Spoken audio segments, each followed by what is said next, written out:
नमस्ते। कभी ऐसा महसूस किया है कि किसी घर में घुसते ही एक बहुत अच्छी पॉजिटिव वाइब आती है और किसी घर में थोड़ा भारीपन लगता है? इसके पीछे एक पूरा विज्ञान है, वास्तुशास्त्र। ये वास्तुकला का एक बहुत ही प्राचीन भारतीय विज्ञान है। तो चलिए आज इसी की मदद से समझते हैं कि कैसे अपने घर को एक खुशनुमा और सामंजस्यपूर्ण जगह बनाया जा सकता है। तो आज हम क्या क्या देखने वाले हैं? पहले तो समझेंगे कि वास्तु आखिर है क्या, फिर बात करेंगे 5 तत्वों की, किचन बेडरूम की सही जगह जानेंगे, सीढ़ियों के बारे में कुछ जरूरी बातें, और हाँ, अगर घर में कोई वास्तु दोष है तो उसके आसान से उपाय भी देखेंगे। चलिए शुरू करते हैं। तो हमारा पहला पड़ाव है वास्तु सामंजस्य का विज्ञान। देखिए, घर सिर्फ ईंट पत्थर का ढांचा नहीं होता, इसमें एक तरह की एनर्जी होती है। चलिए समझते हैं कि ये आर्किटेक्चरल एनर्जी आखिर होती क्या है। तो वास्तुशास्त्र है क्या? आसान भाषा में कहें तो ये आर्किटेक्चर का एक बहुत पुराना भारतीय साइंस है।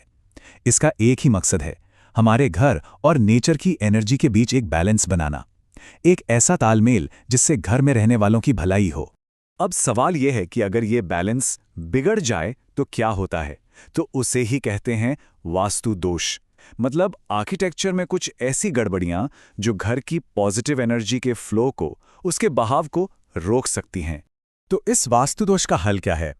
इसका जवाब छिपा है 5 एलिमेंट्स यानी पंच तत्वों को समझने और उन्हें बैलेंस करने में।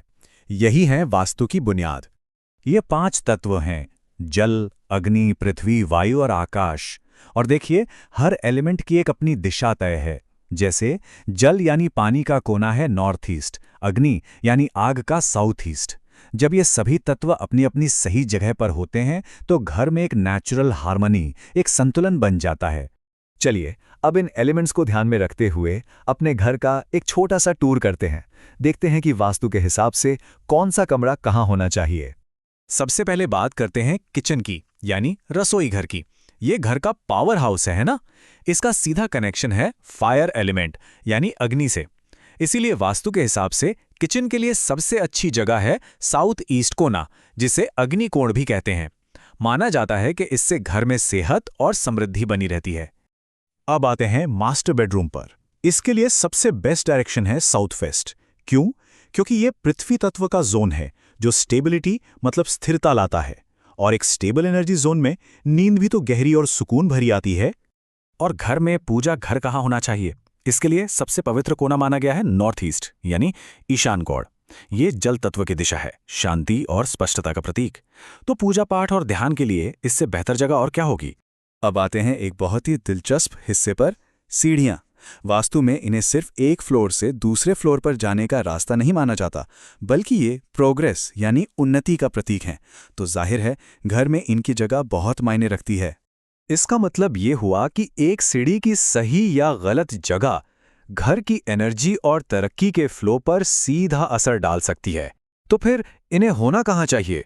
यहाँ एक बहुत ज़रूरी बात समझनी है। सीढ़ियों की सही जगह इस बात पर निर्भर करती है कि उनका इस्तेमाल कैसे हो रहा है। अगर वो घर के अंदर सिर्फ परिवार के इस्तेमाल के लिए हैं तो उन्हें साउथ या वेस्ट जोन में बनाना सबसे अच्छा रहता है। लेकिन अगर सीढ़ियां बाहर से हैं, मान लीजिए किराएदार के लिए, तो पूरब की ओर मुख वाले घर में साउथ ईस्ट की जगह बेहतर मानी जाती है, ताकि बाहर की आवाजाही घर के अंदर की एनर्जी को डिस्टर्ब ना करे। अब कुछ जल्दी से करने और ना करने वाली बातें देख लेते हैं। पहली बात, सीढ़ियां हमेशा क्लॉकवाइज यानी घड़ी की सुई की दिशा में ऊपर जानी चाहिए। और दूसरी, जो शायद सबसे जरूरी बात है, सीढ़ियों के नीचे की जगह। इस जगह के नीचे पूजा घर, टॉयलेट या कबाड़ खाना, ये सब बनाना एक बड़ा वास्तु दोष माना जाता है।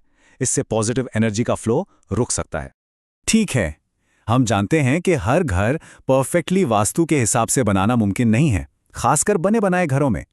तो चलिए अब कुछ आम समस्याओं और उनके आसान से उपायों पर नजर डालते हैं। अब बात करते हैं टॉयलेट्स और पानी की टंकी की। इनकी जगह बहुत ही अहम है। जैसे टॉयलेट को नॉर्थ ईस्ट यानी पूजा वाले पवित्र कोने में या घर के सेंटर में बिल्कुल नहीं होना चाहिए। इसी तरह पानी की भारी टंकी को नॉर्थ ईस्ट में रखने से बचना चाहिए, क्योंकि वो कोना हल्का रहना चाहिए। ये छोटी छोटी बातें घर का संतुलन बनाए रखते हैं। तो चलिए एक आम समस्या लेते हैं। मान लीजिए घर में सीढ़ियां नॉर्थ ईस्ट कोने में बन गई हैं, जो कि एक गलत जगह है। ये एक वास्तु दोष है। तो अब क्या करें? क्या पूरी सीढ़ी तोड़ दें? नहीं, बिल्कुल नहीं। इसके लिए बहुत आसान से उपाय हैं। जैसे पहली सीढ़ी के नीचे क्रिस्टल या मेटल के 2 वास्तु कछुए रख सकते हैं, या फिर सीढ़ियों के शुरू और आखिर में दरवाजे लगा सकते हैं। ये छोटे छोटे बदलाव भी एनर्जी को बैलेंस करने में मदद करते हैं। एक और बहुत आम समस्या जो आजकल के घरों में दिखती है वो है सीढ़ियों के नीचे टॉयलेट। जगह बचाने के लिए ऐसा कर तो लेते हैं, पर वास्तु में इसे एक बड़ा दोष माना गया है। इसका भी एक बहुत प्रैक्टिकल उपाय है। सीढ़ी के नीचे एक फॉल्स सीलिंग लगा दें। बस ध्यान रहे कि असली छत और फॉल्स सीलिंग के बीच थोड़ा गैप हो। ये एक तरह का बैरियर बना देता है जो टॉयलेट की नेगेटिव एनर्जी को सीढ़ियों की पॉजिटिव एनर्जी से अलग रखता है। और हाँ, उस जगह को एकदम साफ और हवादार रखना तो बहुत ही जरूरी है। तो आखिर में हम कह सकते हैं कि वास्तु का पूरा लक्ष्य, उसका पूरा सार इन 5 तत्वों में एक बैलेंस बनाना है।